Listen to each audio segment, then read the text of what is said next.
भारतीय स्वयं सेविका संघ के अंदर महिलाएं हैं। लक्ष्मीबाई कालेकर जी ने शुरुआत करी थी और आज जो प्रेजेंट में है वो सशंकता जी हैं। आपको पता होना चाहिए। अगर आपको हमारे संघ से इतना ही प्यार है तो झंडे वालान में जाके आप पूरी शिक्षा और दीक्षा वहाँ से ले सकते हो। आपका एक सेकंड संजीव जी प्लीज, आपने बोला हमने सुना, मैं जो कह रही हूँ आप सुनिए। अगर आपको हमारे संघ इतना ही प्यारा लगता है तो मोस्ट वेलकम, आप आइए, शिक्षा और दीक्षा हम आपको दोनों की दोनों देंगे। और आज 33% वुमेन रिजर्वेशन, मैं कहूँ ये आरक्षण कोई, आप सुनिए तो सही, कोई आरक्षण कोई साधारण मुद्दा नहीं था। यह न्याय का प्रश्न था और समानता का प्रश्न और भारत के भविष्य का प्रश्न था।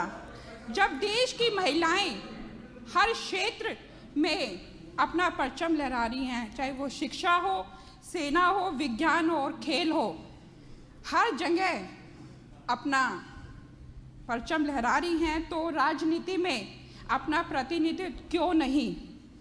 अध्यक्ष महोदय, हम हर बारी बात करते हैं, नारी शक्ति की बात करते हैं, लेकिन जब उसके निर्णय और उसके अधिकार की बात आती है तो अपने मुंह पे चुप्पी साध लेते हैं।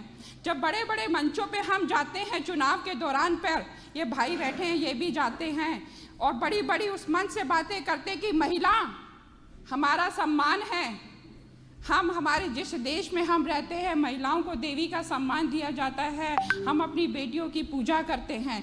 जब वही बेटी बहन और माताओं को सम्मान देने की बात आई तो अपने मुंह पे चुप्पी साध ली। किस लिए, क्यों साधी? क्योंकि कहीं ना कहीं इनका दिमाग और इनका मन महिला विरोधी है, क्योंकि ये नहीं चाहते कि महिलाएं हमारे समान आके खड़ी हो जाएं। इनको सिर्फ अगर महिलाएं पसंद हैं तो अपने घर की पत्नी डिम्पल जी पसंद है और राहुल जी को तो अपनी माता और अपनी बहन के अलावा कोई तीसरी महिला उनको नजर ही नहीं आती। जब एक बार तो उनको अपना ही परिवार नजर आता है। मैं एक बात कहती हूँ, अगर पंचायत से लेकर संसद तक महिलाओं की भागीदारी बढ़ना सिर्फ एक नीति नहीं बल्कि एक लोकतंत्र को मजबूत करने का संकल्प था। आज इस देश में लाखों महिलाएं ऐसी हैं जिसकी आवाज़ इस सदन तक नहीं पहुंच पाती, मगर ये जो 33% आरक्षण बिल था उससे उनकी आवाज़ को और संघर्ष मिलता और वो अपनी आवाज़ को और दृढ़ निश्चय के साथ उठा पाती। और मैं इस सदन के माध्यम से कहना चाहती हूँ, हाँ जी, मैं कहना चाहती हूँ कि जब नारी आगे बढ़ेगी तो देश आगे बढ़ेगा। और ये आरक्षण किसी पे एहसान नहीं था, यह उनका हक है। जब महिलाएं अपना अवसर मिलता है तो वे सिर्फ अपने परिवार को नहीं पूरे समाज को आगे लेकर चलती हैं।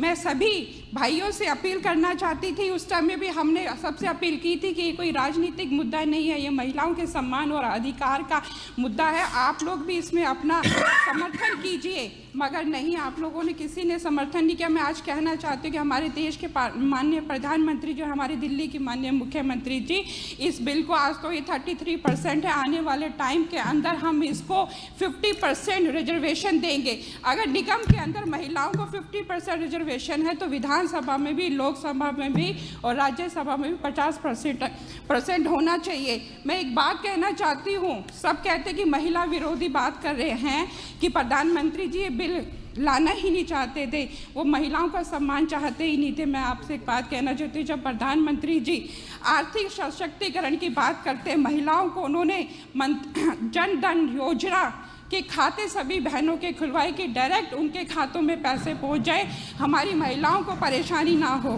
प्रधानमंत्री मुद्रा योजना जो बिना किसी गारंटी के किसी भी बहन को लोन लेने में, अपना व्यवसाय करने में कोई दिक्कत, कोई परेशानी ना आए, ये महिलाओं के सम्मान के लिए था। स्वस्थ भारत मिशन घर घर शौचालय बनाने का काम किया तो हमारे देश के माननीय प्रधानमंत्री जी ने किया कि हमारी बहन बेटियां खुले में शौच में जाती हैं, उनको सम्मान की ज़िंदगी दी जाए, वो हमारे प्रधानमंत्री जी ने दी। सुकन्या समृद्धि योजना बेटियों के भविष्य के लिए सुरक्षित करने की दिशा में एक बड़ा काम किया गया था कि हमारी बेटियां आगे बढ़े। और मैं आज आपसे एक बात कहना चाहती हूँ कि जब हम बात करते हैं राजनीति से ऊपर उठकर, तो पार्टी से भी ऊपर उठकर हमें इस बिल का समर्थन करना चाहिए था, क्योंकि यह किसी एक पार्टी का नहीं, देश भर की महिलाओं का मुद्दा था। मगर महिलाएं आज समझ चुकी हैं, क्योंकि महिलाएं प्यार और भाव की भूखी होती हैं। अगर कुछ विपक्षी दल इसका रुकावट का काम नहीं करते तो एक नारी सब कुछ भूल सकती है, मगर अपना मान और सम्मान कभी नहीं भूल सकती। उनको पता है कि अगर हमें मान सम्मान देने का काम करा तो हमारे प्रधानमंत्री जी ने किया था, और अपना अपमान जब समय आएगा तो इसका बदला हर महिला लेगी, क्योंकि आज हर गली के अंदर, हर मोहल्ले के अंदर महिलाओं के अंदर एक दुख है। और आज मैं उन्हीं बहनों की तरफ से कह रही हूँ, जब समय मिलेगा, वक्त आएगा, तो हर महिला अपना जवाब देने के लिए तैयार बैठी है। धन्यवाद। सदन की कार्य